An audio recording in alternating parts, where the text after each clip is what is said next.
Assalamualaikum warahmatullahi wabarakatuh. Waalaikumsalam warahmatullahi wabarakatuh. Alhamdulillahirrahmanirrahim. Sore hari ini, hari Selasa 5 Juli 2022, kita kehadiran tamu yang sangat spesial. Beliau adalah dari Pak Kades Sukoharjo. Pak Sinten Pak? Arsono. Pak Arsono dari Pak Banyu Biru. Banyu Urip. Sugito. Pak Sugito dan dari Wangunrejo Pak Kasmati. Pak Kasmati. Terima kasih rawuhnya Pak. Salam persaudaraan kita. Salam S3 Serbi Sugiharto. Terima kasih tepuk tangannya meriah. Bapak, ini tentu suatu hal yang tidak dinyono-nyono ya, tidak ada rencana. Tadi juga ngebel juga spontan, tapi alhamdulillah malah bisa dihadirkan dalam acara ini. Tadi ada beberapa hal yang saya ingin mengulik sedikit Pak mengenai desa, karena memang saya juga TIE-nya juga orang desa Pak saya ini. Nun sewu itu saya ingin mengulik ke panjenengan terkait mengenai desa panjenengan masing-masing. Mungkin bisa bicara mengenai bagaimana kondisi perairannya, tanahnya. Tadi juga disinggung mengenai desa wisata, sosial kemasyarakatannya dan lain sebagainya. Juga termasuk saya juga pengen mengulik sekali, ini Bapak berdua ya. Ini kan baru ini Pak. Sementara dari Pak Banyu Urip ini Pak Gito ini sudah 2 periode, tentu ada hal-hal yang berbeda. Kita mulai dulu dari yang pionir Pak Gito dari Banyu Urip. Monggo untuk mengenai desanya Pak. Ya memang saya punya angan-angan mulai dari dulu. Kita dicanangkan sebagai Kepala Desa Banyu Urip. Kita memang dijalankan, bukan saya minat saya mencalonkan diri. Saya tidak ambisi untuk membenahi desa, karena desa kami dulu memang sangat prihatin sekali masalah infrastruktur dan sangat-sangat ketinggalan, apalagi di daerah kami di desa pergunungan, di lereng pergunungan. Maka dari itu perlu kita kepingin genjot infrastruktur untuk jalur ekonomi itu tentunya. Dan alhamdulillah Banyu Urip itu aslinya tanah yang sangat subur, bercocok tanam apapun tumbuh gitu loh. Terutama ketela Pak ya. Terutama ketela, tebu dan lain-lain, termasuk palawija itu semuanya mau hidup di desa Banyu Urip. Dan alhamdulillah sekarang sudah agak terbenah, tapi masih ada kendala-kendala yang masih belum bisa kita jangkau. Contohnya itu termasuk wisata. Dan dulu Banyu Urip itu pernah ada wisata yang sudah masuk media lah istilahnya, menjadi kolam ya, termasuk kolam renang Banyu Urip ya, termasuk sendang mudal. Sendang mudal yang awal-awal saya kecil sudah dengar itu. Dulu kan sebelum ada Hutan Pati itu kan sudah ada kolam renang mudal yang sumbernya mata air murni sumber mata air dari situ. Non Sewu itu dekat dengan Gunung Pati Ayam ya Pak ya? Ya, bukit yang tadi kan katakan bukit kan itu arahnya. Itu. Ya, termasuk itu kan, tapi itu memang aset perhutani. Dan sekarang sudah terbengkalai, tidak terurus. Harapan kami kan kepinginnya itu dihidupkan kembali. Yang pemandian muda lah dia. Muda kembali. Tapi kita kemarin dulu itu ya pas waktu periode pertama kita sudah lobby. Dan sudah ada desain 1,6 miliar yang akhirnya gagal lagi. Karena pandemi mungkin ya Pak. Gagal lagi entah karena apa, sudah disurvei, sudah didesain gambar-gambarnya itu mentok gagal. Dan saya pergi ke perhutani di itu KPH, katanya ya kalau terus desa aja, desa ibaratnya sewa pinjam gitu pinjam. Tapi kan kita anggarannya belum mampu lah, desa belum mampu untuk menganggari seperti itu, karena apalagi kemarin keterapan jadi itu. Nah, itu harapan kami ya, kalau kita kan bisa kerjasama antara sekitar di kecamatan itu, makanya termasuk Sukoharjo, Langse sampai nanti Sukobubuk, Wanrejo itu kan bisa untuk berkembang desa wisata. Rencananya seperti itu. Ya, rencana seperti itu. Oke, lanjut ke Pak Sukoharjo. Ini kan jaringan Non Sewu baru Pak. Tentunya Non Sewu memang semuanya serba baru, itu memang butuh Non Sewu pembelajaran dan sebagainya. Tapi harus cepat Pak, karena jaringan adalah tokoh desa setempat yang sudah terpilih. Apalagi beliau ini backgroundnya arsitek loh. Jadi kalau melihat sesuatu masih cepat Pak itu Bagaimana Pak kondisi Desa Panjenengan dari beberapa aspek tadi? Monggo Pak. Terima kasih. Memang kalau di Desa Sukoharjo kita dikatakan kota juga bisa, pedesaan juga bisa. Karena apa? Wilayah kita hampir 800, sekian hektar itu kita macam-macam. Jadi di pedesaannya memang itu kita ada 6 dukuh. Yang 4 pedukuhan itu terkait dengan pedesaan, yang 2 pedukuhan itu pendatang, perumahan baru. Jadi kita potensi nanti terkait mungkin terkait dengan desa wisata, dengan lahan saya yang pertanian hampir 2/3 itu memang subur, kayak apa yang dikatakan dari Banyurep itu kesinambungan tanahnya juga tanah merah, tanah subur. Terus irigasinya juga itu potensi, karena kemarin memang kita membenahi irigasi itu ada hampir 4 kilo. Kita sudah survei di lapangan, itu kita harus menggiatkan untuk terkait dengan pertanian. Karena apa? Untuk sementara ini memang itu kebutuhan untuk pertanian, untuk ketela, untuk perkebunan, untuk tebu. Saya juga dekat dengan wilayah perkotaan, untuk batasan persis dengan Puri itu sudah kota, Pati, wilayahnya Pantura, dekat Pantura itu juga ada persawahan juga.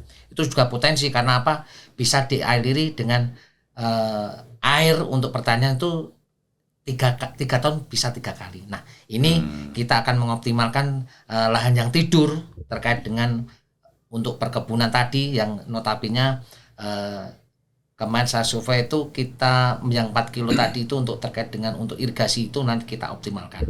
Karena apa? Itu adalah sumber ekonomi bagi masyarakat Desa Sukoharjo. Itu terkait dengan ekonomi untuk pertanian dan perkebunan. Kalau kita maunya, saya ini juga meguru, saya orang pendatang baru, saya cukup berwawasan, basic saya memang di arsitek, cuman saya pengen membenahi desa yang notabene dulu saya akan meneruskan apa yang diceritakan dengan kepala desa yang lama, kita akan teruskan dan kita akan memacu terkait dengan desa wisata nantinya. Dengan ini saya juga kumpul dengan ada Pak Wangun, ada Pak Gianto, mungkin nanti ada yang desa setempat lain itu ada. Kita punya potensi terkait dengan desa wisata. Karena apa? Kita dekat perkotaan, kita juga punya aset masjid tertua di Pati, Masjid Gambiran. Itu ada di wilayah saya. Nah, itu terus nanti tahun berapa Pak itu sekitar? Itu kita belum tahu persis. Itu sudah masuk ke dinas ya, itu tertua di Pati masjidnya. Di Kabupaten Pati. Terus kita ada untuk tempat religi, ada masjid, ada Mbah Indro Kusumo, itu yang dari Mbah Mutomakin Kajen.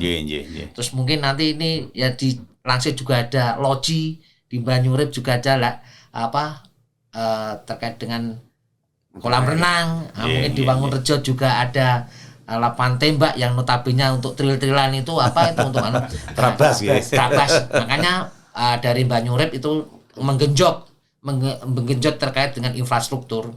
Terus mungkin kita juga nanti dengan Wangunrejo, maksud saya kalau ini terjadi desa wisata, saya akan mengangkat ekonomi masyarakat dari beberapa desa yang berdekatan, terutama yang di wilayah Margorejo. Harapan saya mungkin dengan adanya ini nanti kita bisa diakses dengan pihak yang terkait desa wisata, mungkin ada 5 desa kalau tidak salah. Itu nanti bisa tujuan kita semata-mata hanya satu, untuk masyarakat kita. Memang kita berbasis untuk menggiatkan desa wisata. Itu terima kasih. Luar biasa Pak. Terima kasih Pak Wangun. Mungkin dari yang disampaikan rekan-rekan panjenengan, Bapak yang berdua, mungkin ada yang perlu dengan tambahkan terkait dengan desa panjenengan, ya kira-kira apa yang kondisi di lapangan dan apa yang kira-kira jenengan butuhkan saat ini. Monggo Pak. Saya sebagai kepala desa Wangunrejo yang baru, ini semua kepala desa bertujuan sama untuk kepentingan dan kemajuan desanya. Yang jelas kami di Wangunrejo memang di sana istilahnya lahannya atau tempatnya desa kami itu ada pegunungan, lereng gunung, dan ada persawahan, yaitu yang khususnya persawahan memang membutuhkan irigasi atau pengairan untuk pertanian pari dan tebu. Tapi kalau yang di utara desa kami itu mendekati istilahnya perhutani atau pegunungan, itu di sana itu tanaman ketela dan juga jagung juga ada, tebu ada, dan ini sebagian besar itu sudah ditanami pohon mangga. Nah, makanya tadi kami hanya menyambung dan istilahnya olah nanti kalau memang desa-desa itu bisa kerjasama, yaitu akhirnya ke desa wisata. Kalau daerah sana nanti bisa desa wisata, itu di kampung kami, di doko kami, ini sudah ada kuliner terkenal, yaitu warung kerang. Itu sudah terkenal. Itu sudah banyak pendatang yang ke sana. Warung kerang, non sewu. Kerangnya dari mana Pak? Dari desa setempat? Ya itu dari Rembang. Oh, atau dari macam-macam mana. gitu, Iya, tapi macam-macam. memang Iya. Jadi sudah terkenal tuh Pak, istilahnya pendatangnya tuh tidak hanya dari Pati, dari Kudus, Jepara, Demak juga datang ke situ. Alhamdulillah. Apalagi kalau malam minggu tuh ramai sekali. Itu mungkin dari daerah sana. Nggih. Mungkin nanti kita akan liput juga itu Pak untuk ke daerah panjenengan. Kayaknya semangat untuk ke arah desa wisata sangat luar biasa. Ya, Bapak sebagai informasi, Perda Desa Wisata pernah kita godok Pak. Waktu saya nun sewu masih aktif dulu. Perda nomor 2 tahun 2019, dan di sana banyak sekali item-item pemberdayaan ya, atau termasuk item-item pembiayaan, juga macam-macam banyak itu potensi yang bisa digali dari sana. Saya desa wisata, kita bicara mengenai desa wisata tidak bisa betul panjenengan Pak, tidak bisa bicara potong-potong, tapi kita harus secara kolektif melihat sisi kekuatan panjenengan. Tadi dikatakan 5 desa dengan potensi yang macam-macam. Ada yang titik beratnya ke kolam pemandian, panjenengan ke kerang dan tanaman mangga misalnya. Tanaman mangga ini satu kampung atau satu tempat teralokasi Pak? Itu sudah menyebar Pak. Menyebar. Itu di sana waktu itu kan tanah perhutani itu kan gundul itu kan. Sekarang tanah perhutani itu kan digarap sama masyarakat. Iya. Itu sebagian besar mangga semua Pak itu. Lewatnya LMDH atau masyarakat hutan? Ya, ini lewatnya nih kami kurang tahu persis. Nggih, karena baru jenengan ya, baru. Yang sebagian ikut program Pak Saman itu, ya, yang dekat desa kami itu Sukokulon, Pak Saman Sukokulon. Sukobubuk. Itu langsung Sukobubuk. LMDH masih Pak kelihatan. Nggih, kita juga waktu Perda itu kita ke tempat Pak Saman waktu itu 2019 itu Pak, kita ke sana, tapi pasca sekitar bulan-bulan Juni atau Juli 2019 itu. Nggih, saya pikir sangat tertarik. Untuk bicara mengenai desa wisata memang tidak bisa terlepas dari infrastruktur. Betul panjenengan Pak. Bagaimana kita mau bicara desa wisata kalau masuk aja aksesnya susah. Bagaimana kita mau berkembang kalau hanya untuk parkir aja mumet gitu loh, misalnya seperti itu. Nah, untuk ke arah sana tentu mungkin dari dinas terkait Pak, mungkin kabupaten dinas maksudnya itu pariwisata ya. Terus mungkin sudah ada perhatian khusus ke panjenengan.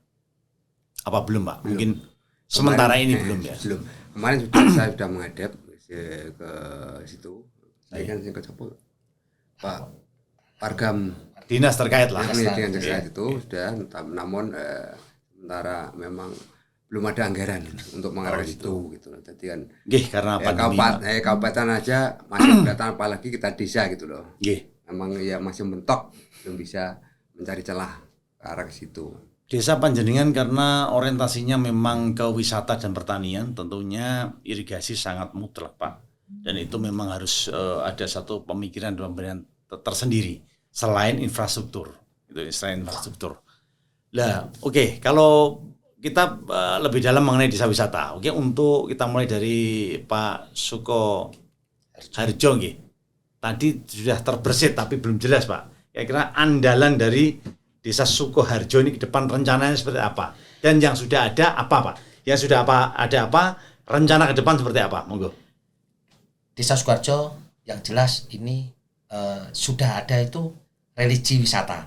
Religi wisata terkait dengan makam, terus masjid yang tertua di Kabupaten. Non sewu, ada ini sekedar ada, apa sudah dibangun dan terkondisikan dengan baik, Pak? Sudah terkondisikan dengan baik. Termasuk parkirnya, infrastrukturnya, manajemennya. Nah, itu kita mau kelola ke situ. Karena setelah saya ini baru 1 tahun, itu sudah ada di Mbah Hendrokusumo, sudah ada pembenahan terkait dengan infrastrukturnya. Yeah. Cuman lapangan parkir maksud saya di sana akan kita potensi untuk pasar atau tempat untuk jualan UMKM saya. Di sana kan kita ada UMKM banyak dari berbagai macam. Nanti kita optimal ke sana. Kita memang butuh dari swasta. Terkait dengan swasta, apa yang dikatakan tadi dari Mbak Nurib, dinas terkait mungkin terkait dengan anggaran, kita butuh campur tangan dengan pihak swasta atau pihak ketiga. Karena apa? Kita baru 1 tahun ini setelah kita ada pemikiran terkait dengan desa wisata itu, kita yang sudah ada itu memang dari masjid sama itu plus peternakan di sana. Karena di dukuh saya, Dukun Jagan, saya ada 6 dukuh yang kemarin itu warganya kita sudah hampir sekitar 7.000. 7.000 itu kemarin. Penduduknya 7.000. Loh, iya. podo karaban yo. Lumayan besar ini. 7.000 itu terakhir kita ada sana ada potensi yang sapi perah. Padahal kita sudah di dataran ini ada sapi perah. Padahal dari Sanjagan kemarin ini kan ada sapi perah yang notabene itu pemasok susu murni untuk Kabupaten Pati. Nyuwun sewu kemarin ada PMK, jadi ini lumpuh, dikatakan lumpuh. Tapi saya sebagai kepala desa untuk meningkatkan motivasi dengan beliau-beliau peternak-peternak andalan saya, bicaranya saya bangkit. Karena untuk hari ini memang terkait dengan PMK itu untuk kegiatan peternakan itu memang andalan Desa Sukoharjo juga, karena di situ sudah dikondisikan untuk penopang susu murni di Kabupaten Pati. Ada berapa kelompok Pak di sana Pak? Kurang lebihnya aja. Kelompoknya itu kemarin ada 3. Ada 3 kelompok, cuman yang aktif ini satu, yang 2 itu naik turun. Ini mau kita kembangkan. Nah, karena memang kita butuh sentuhan atau butuh motivasi dari peternak-peternak itu supaya bangkit. Kenapa? Ya saya juga di sana juga ada lahan yang mungkin untuk tumbuhan rumput untuk rumput gajah ya. Memang saya butuh support. Support terkait dengan nanti pakannya. Terus untuk apanya, dan semua itu kita memang butuh pihak-pihak yang berkompeten. Sanitasi, keberlangsungan, karena kemarin itu juga gitu. Ada saluran yang memang kita butuhkan untuk yang peternak itu juga. Nanti jangan sampai untuk irigasi kita itu jangan campur aduk dengan itu. Nah, kita butuh pandangan piye carane bikin tempat untuk khusus nyuwun sewu untuk kotorannya itu kan nanti bisa dibikin pupuk untuk pertanian. Saya mau simbiosis. Saya punya gagasan dan saya pengen di situ ada tempat yang terkait dengan pertanian, ada peternakan, dan nanti simbiosisnya itu bisa kita pakai. Tidak ada yang buang. Nah, saya itu butuh sentuhan orang-orang yang bisa ke sana. Karena kita potensi ada. Kita dekat dengan kota. Kita di perbatasan juga Pantura. KSA itu juga punya kita. Sukoharjo. Ada berapa sapi perah Pak karena menopang padi tadi yang sekarang ada di sana Pak? Kemarin terakhir saya tinjau dari sana itu ada 300 sapi. 300 sapi. Ya, 300 sapi. Ya. Masing-masing berapa liter Pak itu per hari dari? Per hari satu sapi? Itu kemarin itu ada satu sapi, kelompok sapi itu yang satu peternak. Ya. Itu kan ada beberapa kelompok. Ya. Pertama itu satu sapi itu bisa menghasilkan 15 liter. Per hari Pak? Per hari. 15 liter kali 300 sudah 4.500 liter loh Pak. Ya. Ya. Kemarin. Cukup untuk 9. Luar biasa ya. Luar biasa nggih. Dan sejauh ini memang tadi yang sampai panjenengan katakan memang butuh-butuh tadi ya, termasuk dari swasta, bagaimana sanitasinya, bagaimana infrastrukturnya, juga administratifnya, seperti itu Pak. Dan memang saya suka, kenapa saya dulu juga dengan teman-teman tentunya kita ngotot untuk Perda Desa Wisata segera bergulir, karena multi efeknya dari desa wisata itu sangat luar biasa Pak. Tatkala kita bisa menghadirkan desa wisata yang berkualitas, kita ketahui desa wisata terkaya Pak, mungkin di Indonesia dan bisa jadi dalam tanda kutip dapat ranking di dunia itu kan desa Ponggok Klaten Pak. Monggo jenengan nanti kapan-kapan studi banding sana. Jadi memang efeknya sangat luar biasa. Di sana itu bahkan anak kuliah dikuliahkan oleh desa Pak. Betul. Di sana itu. Jadi juga bisa seperti itu. Nah, karena kita baru pemula yang betul saling keterkaitan tadi sangat penting antar desa. Untuk desa Banyu Urip. Nah, tadi beliau sudah jelas Pak, ada religinya masuk, terus untuk ternaknya yang dibidik saya lihat panjenengan jangan sampai sama ini. Kalau sama Nguyai Segoro Pak, punya variatif sehingga saling melengkapi. Monggo Banyu Urip. Ya, terima kasih Mas Banyu Urip. Banyu Urip memang tempatnya agak bertebing-tebing, tapi alhamdulillah mata airnya lancar, walaupun kemarau pun tidak akan habis. Dan Banyu Urip punya sungai 2 yang sayap selatan sama sayap kanan, dan punya apa itu sendang atau sendang itu 2 tempat juga, yang namanya satu Sendang Ron dan Sendang Mudal, termasuk kolam renang tadi.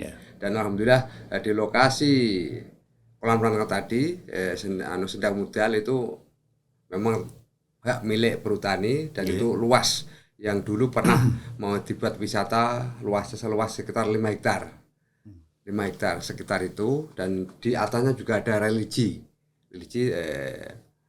pengawal atau ajudannya Sunan Kalijaga itu juga ada.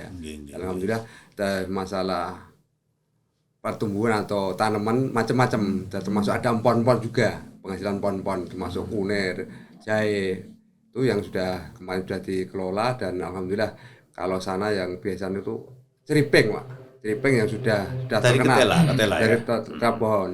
Dan sampai sekarang termasuk kemarin juga sampai kiriman sampai Kalimantan juga. Alhamdulillah. Alhamdulillah. Dan termasuk pesanan berharian kualan untuk pengiriman. Memang potensi agak lumayan lah. Kalau pemerintah bisa membantu atau pihak swasta bisa membantu, ya berkesinambungan antara desa satu yang sama desa lain, insya Allah bisa menjadi desa wisata. Dan tempatnya pun di Banyu itu lumayan sejuk, tidak terlalu panas. Dan memang sekitar itu hutan yang jadi memang kan Banyu Urip dari 4 desa. Pergunungan hutan yang jadi cuma Banyu Urip, termasuk Gantan ya Gundul, Wonorejo Gundul, Sukobowo Gundul. Yang ada 70% yang jadi itu memang hutan Banyu Urip. Tanamannya apa Pak? Tanaman Banyu Urip, jati sama maoni. Maoni perhutani. Tanaman Dan keras ya. selah-selah di bawahnya tuh dikasih tanaman empon-empon, masuk kunir, jahe, laos dan sebagainya macam itu. Jenjah luar biasa tadi Sukoharjo ya, ke arah religi dan ternak, panjenengan religi. Karena setiap desa itu pasti ada religi Pak. Setiap desa pasti TIY-nya itu itu pasti ada. Ya itu beliau ke arah tanaman ya, tanaman empon-empon terutama, dan juga ketela dengan khas makanan keripiknya. Oke, kalau panjenengan Pak di desa Wangunrejo, Wangunrejo, monggo Pak. Khususnya untuk desa kami Wangunrejo, yang jelas ini saat ini sudah berkembang, yaitu kuliner. Di samping kuliner itu nanti kalau memang terjadi desa wisata, desa sama desa bisa menyambung, nanti saya percaya Pak, itu saya percaya nanti kuliner itu semakin banyak dan semakin besar. Dan otomatis itu sudah ini dimulai jalan perhutani itu tembus Sukobubuk, itu sudah mau dimulai. Apabila nanti terjadi sudah tembus Sukobubuk, saya percaya desa kami tetap nanti ramai Pak. Masalahnya kalau saling menyambung tadi itu untuk desa wisata, nanti desa kami tempat kulinernya, termasuk buah-buahan mangga tadi, itu memang sangat subur tanahnya untuk tanaman mangga, dan itu ya memang cocok perhutani ya cocok Pak. Tapi itu sudah anak pedagang mangga di sana. Untuk kebutuhan mangga. Mangganya mangga apa Pak? Mangga macam-macam. Mangga macam-macam. Ada gadung, ada mana lagi? Mangga gadung itu. Yang paling bagus dan paling manis apa? Mangga gadung Pak, itu yang itu kan penjualannya ke Jakarta Pak. Jadi mangga itu penjualnya ke Jakarta. Itu memang butuhkan kami Nun sewu, kalau ke arah penjualan ke Jakarta berarti kan sebatas trading Pak. Jadi jual penjual dijual, tapi ke arah desa wisatanya itu yang mau saya gali. Iya. Sebenarnya dari potensi mangga itu, jenengan sudah punya power, Pak. Sudah punya power. Contoh kemarin saya ngasih masukan ke jadi di Blora ada ya desa yang namanya Desa Jeruk. Di Rembang itu juga ada desa namanya Jeruk, Pak. Saya kok sampai nggak percaya kalau asal desa itu tidak ada kaitannya dengan jeruk. Namanya Banyak Desa urip. Jeruk. Ya, Desa Jeruk. Banyu urip sama. Saya yakin di sana pasti ada sesuatu yang membuat nama itu menjadi banyu urip. Urip banyune ora pernah mati, Pak. Iya. Itu lah. Kemarin saya kasih masukan, kenapa? Kok nggak ada jeruk? Kenapa nggak dilakukan satu penelitian? Itu loh, sehingga itu loh, Pak. Sama dengan desa panjenengan. Mangga jadikan fokus, Pak. Kalau saran saya, fokus. Fokus tadi, strippingnya fokus ya, ternaknya fokus, mangganya fokus. Dari situ nanti pengembangan itu sangat gampang. Menurut saya kayak gitu untuk kedepannya. Tadi sudah disampaikan ya keterkaitan infrastruktur ketiga desa ini, termasuk desa-desa tadi yang disampaikan Suko, Bubuk dan Langse ya Pak. Ya. Itu juga sangat-sangat membutuhkan dan mungkin nanti saya yakin mudah-mudahan dengan acara ini banyak pihak yang akan mendengar Pak, akan mendengar dan menerima informasi dari panjenengan. Tadi kan jenengan sudah menyatukan beberapa hal yang menyangkut banyak dinas dan itu saya pikir nanti akan menjadi catatan khusus lah ke beliau-beliau yang ya stakeholder di sana. Mudah-mudahan nanti ada dorongan-dorongan. Saya juga sekemampuan Pak akan membantu biar carane biar cita-cita luhur panjenengan yang untuk masyarakat itu bisa tercapai. Dari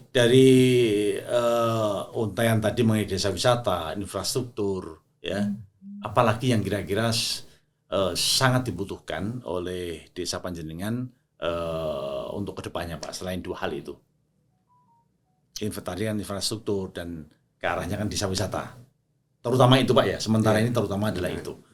Oke Pak, saya pikir sangat luar biasa informasi jenengan. Saya ingin bernostalgia sedikit sebagai tambahan. Ini kan ada yang pertama, terus kedua beliau juga yang pertama Pak, kesan-kesannya awal nyalon, apalagi dengan penduduk yang sangat besar, perjuangannya Pak, ini nostalgianya dulu, piye itu, apakah berdarah-darah, lari ke sana lari kemari, unjuk masuk dari rumah ke rumah, kadang-kadang diencepi ya itu Pak. Oke Pak, kalau itu saya ini terlepas dari tadi, biar masyarakat itu tahu, ini loh perjuangan panjenengan di wisata dan lain-lain itu. Tapi dasarnya aku berjuang, tapi ojo lari loh. Aku iki tau mbok encepi gitu Pak. Dan bagaimana pasti kan ada pro kontra Pak. Ya, ada gitu dari masyarakat itu. Jadi kan mengantisipasi dan menyelesaikan itu seperti apa? Monggo. Ya, terima kasih untuk terkait ini Nostalgia. Intermezzo nostalgia yang kemarin. Alhamdulillah pertama memang saya itu basicnya bukan di pemerintahan. Tapi karena kemarin itu karena dari dorongan orang tua, saya anak nomor 3 dari janda. Saya sejak kecil memang yatim. Kuliner mandiri yatim. SD. Umur berapa Pak? Umur 11 tahun. Masya Allah. Ya. Jadi terkait itu saya sudah dididik sama orang tua saya. Nah ini kemarin waktu hari H untuk saya persiapan cuma 6 minggu. Kemarin untuk persiapan di desa saya terkait dengan kepala desa. Dengan beraneka ragam, yo pedesaan, yo perkotaan. Saya basicnya lulusan STM aja Pak, STM, SMA. Nah, saya di sana punya orang-orang instansi terkait itu juga banyak, kepala dinas juga banyak, bermacam-macam bervariasi di sana. Maka saya tidak masalah buat saya itu, tapi yang saya adalah pertama kali adalah ucapan orang tua saya, ibu saya adalah ucapan ibu adalah doa itu. Amin. Kamu yakin? Yang penting kamu bisa. Biarpun saya basicnya bukan di pemerintahan, saya di arsitek, seneng gagas. Tapi alhamdulillah dengan saya menjadi kepala desa ini kemarin banyak hambatan. Saya door to door, wilayah saya tuh kayak pulau Pak, jadi bukan satu lingkup. 6 pedukuhan tuh beda-beda. Yang 4 tadi pedesaan, yang 2 itu kayak perumahan. Nah, dengan adanya itu saya tahu kondisi wilayah saya sampai saya ke Sasa. Kalau memang dulu basicnya saya tuh zaman dulu saya muda itu ya saya pernah istilahnya di sawah juga istilah nguli atau bekerja di sawah juga pernah. Nah, terkait dengan pengairan saya juga pernah, kalau bahasa Jawa itu nyorot juga pernah untuk membantu ekonomi ibu saya. Nah, itu waktu sekolah. Jadi kebetulan memang ini sudah kodrat saya menjadi kepala desa. Saya kepingin memajukan desa saya. Saya juga sering kali ke senior saya ini karena saya nol prudul Pak di pemerintahan. Tapi saya alhamdulillah dengan niat, tekad, apa yang saya punya, saya satu yang paling berkesan buat saya adalah doa ibu. Itu saya menjadikan saya punya keberanian, punya kekuatan tersendiri. Nah, untuk itu saya tidak akan pernah malu-malu, tidak akan pernah malu bertanya sama senior saya. Kedepannya itu dari program dari kepada dulu yang dulu saya akan teruskan, dan saya pengen gagasan-gagasan itu nanti saya alhamdulillah pada sore hari ini ketemu dengan dulur lanang Pak Sugiarto diberi kesempatan, jadi gagasan-gagasan apa syukur alhamdulillah nanti kedepannya panjenengan bisa membantu gagasan-gagasan dengan kepala desa yang lainnya ini untuk mewujudkan suatu desa wisata. Dan terima kasih kebetulan untuk terkait irigasi yang memang itu adalah program saya, termasuk program saya.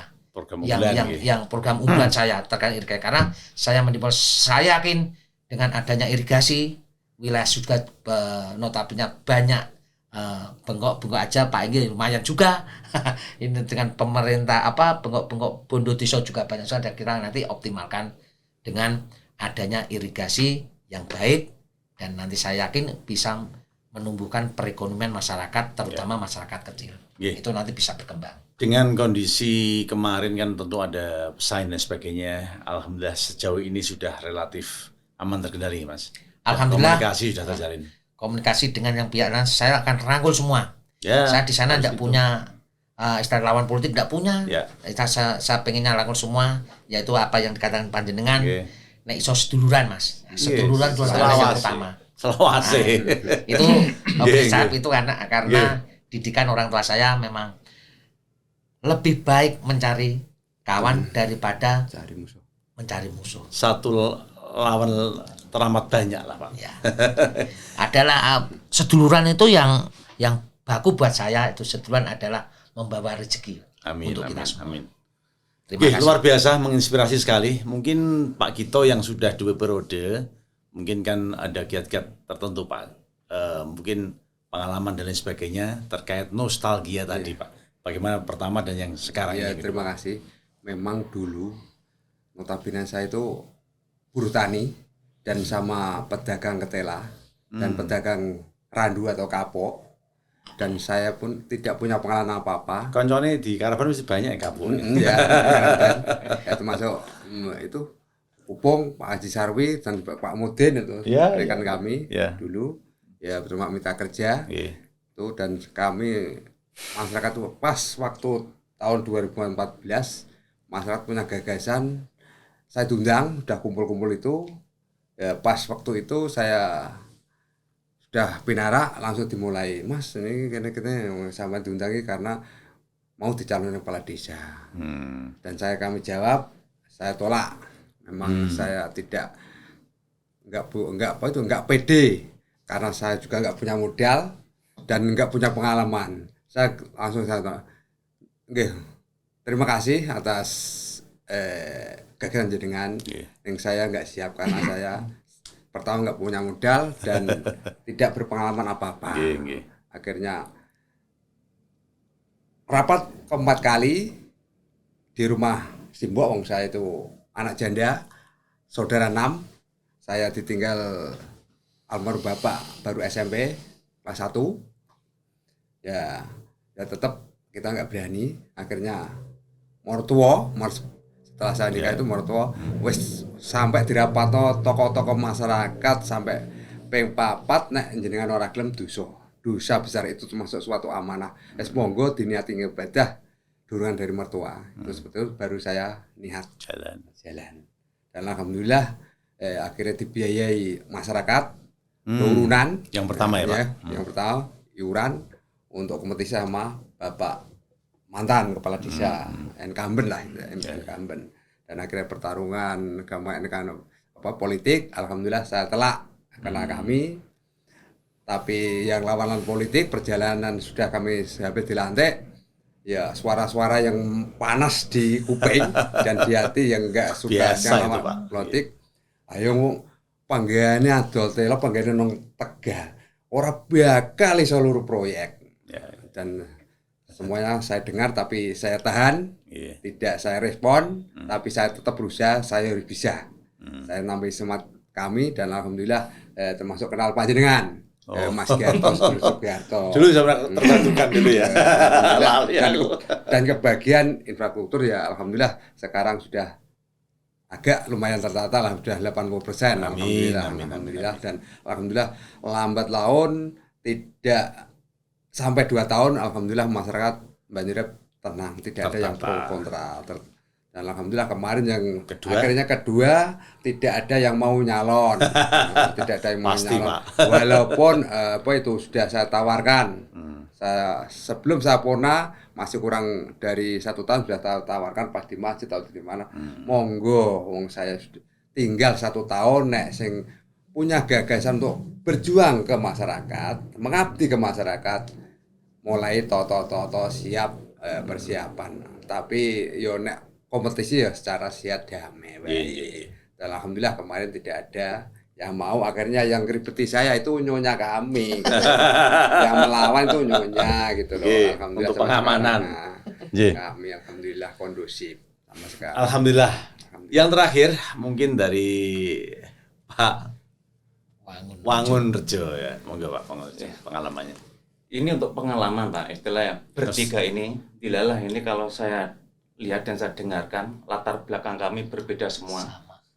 Untuk saya berlatar belakang asal mula dari TNI, ya saya berjuang sudah, makanya saya berkeinginan kembali ke masyarakat kalau pensiun. Tapi waktu itu sudah saya mulai sebelum pensiun Pak.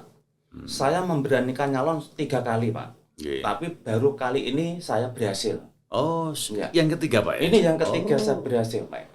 Itu karena kemauan saya ingin mengabdi sama waktu di TNI di negara. Sekarang ini saya mengabdi di masyarakat. Makanya saya harus bisa berbuat baik untuk desa kami dan untuk masyarakat kami. Walaupun kemarin perjuangan memang berat Pak, memang berat betul. Memang waktu kemarin satu dukuh ke dukuh yang lain, siang malam bahkan sampai malam. Itu di dukuh tertentu sampai saya diingatkan Pak, jangan malam-malam Pak di sini, bahaya. Tapi saya tidak takut. Tentara soalnya. Betul Pak. Sampai saya diingatkan Pak, nek neng kene bawa teman paling tidak 4, saya cukup sendiri saja. Saya bilang gitu.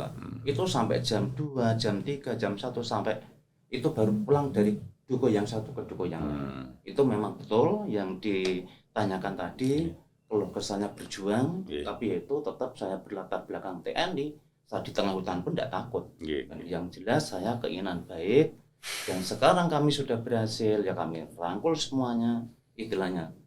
Waktu kemarin saya punya visi dan misi yaitu istilah Guyub Rukun Bangun Wangerjo, itu sudah sampai sekarang pun sudah tersiar, yaitu tujuan saya Guyub Rukun. Jadi kan saya harus bisa merukunkan dengan pihak-pihak yang lawan tadi, Pak. Jadi sekarang saya sudah tidak menganggap lawan lagi, semua masyarakat, semua saudara, yaitu mari berpikir untuk memikir kemajuan desa. Jadi intinya saya untuk bercita-cita sampai berhasil ini dan seolah pantang mundur Pak, saya menghadapi pencalonan itu sampai 3 kali. Makanya saya memberanikan diri pantang mundur tadi.